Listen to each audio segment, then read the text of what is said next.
right, my panel is back. Congressman, stipulating that we still, the details of this are not public, but you heard the vice president there basically not denying, right, that there's a world where the Iranians have access to $300 billion. I mean, how is it plausible to argue that we're better off now than we were in February before this all started?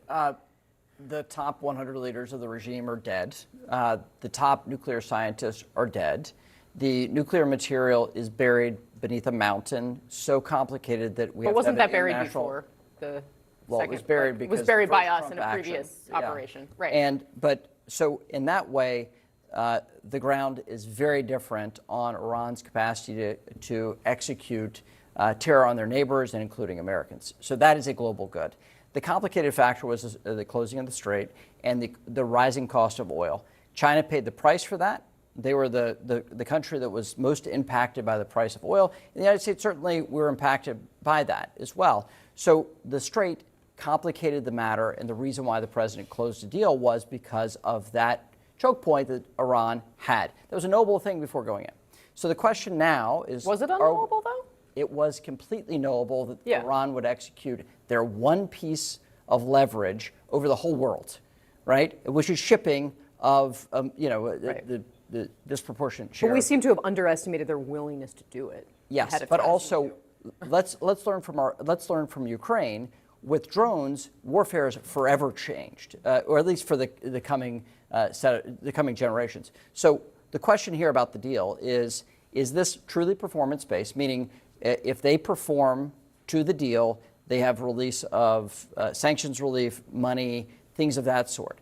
Is that true?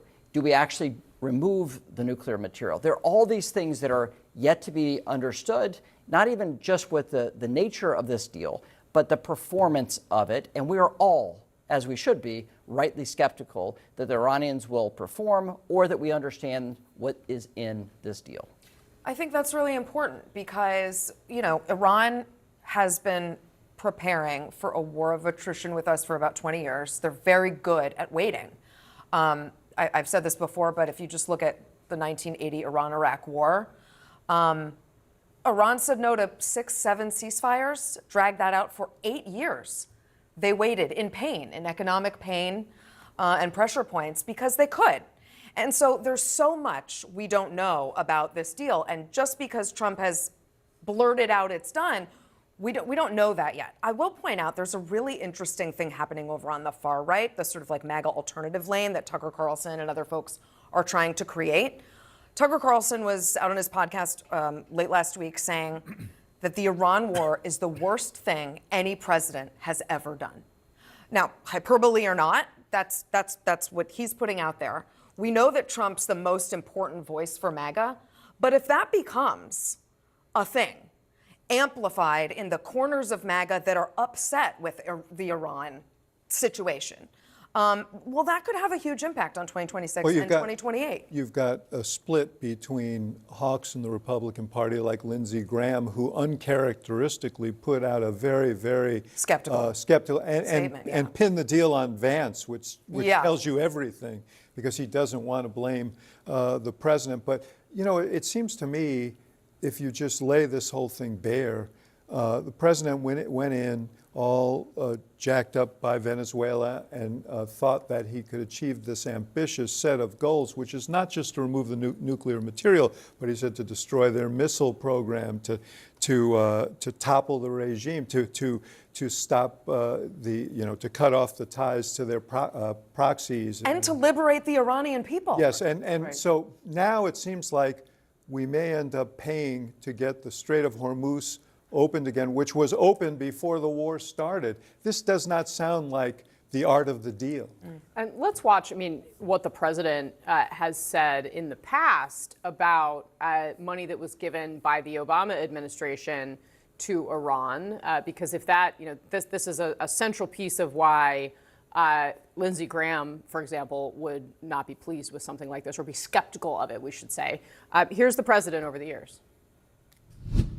How do you cut off sanctions and then go into a negotiation with Iran? What you do is double and triple the sanctions and go. That's why they're laughing at us. I would have never given them back the money. I would have said, the money is off the table. Let's start negotiating. And you know what? I would have won that negotiation. We can't continue to make deals like that horrible Iran deal where we give them $150 billion back. The Iran deal was so bad. We paid $150 billion to sign a horrible agreement. We got nothing except a short-term little deal. A short-term, expiring, starting to expire already. Obama gave them $1.7 billion in cash, green cash. And now, of course, we're talking about 300 plus here, and you've got the Drudge Report. Just for those of you that remember this from the 90s, it still looks like it always did. The front page of the Drudge Report. Okay, it's one of the best things on the internet. Trump makes Iran great again. War for nothing. $300 billion settlement. Yeah, it's a fair question, not just are we better off today than we were on February 28th, are we better off today than we were in 2015? And your points are well taken, Patrick. I get it.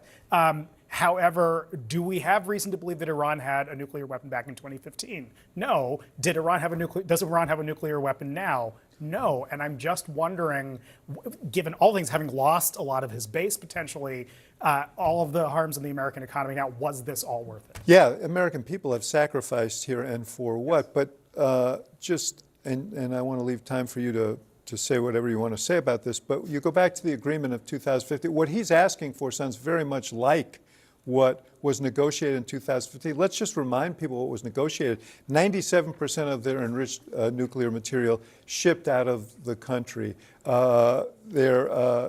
Much of their equipment to enrich their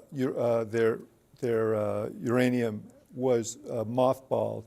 Intrusive inspections by the International Atomic Association. So we knew what was going on. All of that went out, and there was no evidence. They had enriched material up to 3.5%, not the 80 or 90 that they need to get to a bomb. And all that went out the window when President Trump ripped up the deal back in 2018.